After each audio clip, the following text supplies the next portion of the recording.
ও মা, কি করছো? বাসন ধুচ্ছি। রান্না করবে না মা আজকে?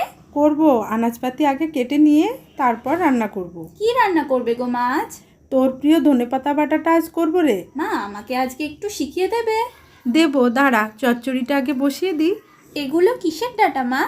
এগুলো ফুলকপির ডাঁটা। শীতকালীন সবজির সঙ্গে পালং শাক দিয়ে চচ্চড়ি রান্না করছি। তোর দাদা খেতে ভালোবাসে তো। ও আচ্ছা। এই দেখ, ধনেপাতা বাটা করার জন্য কাঁচা লঙ্কা আর রসুন শুকনো কড়াইয়ে নেড়ে নিয়ে ধুয়ে রাখা জল ঝরিয়ে নেওয়া ধনেপাতাগুলোকে শুকনো খোলায় একটু নেড়ে নিতে হবে।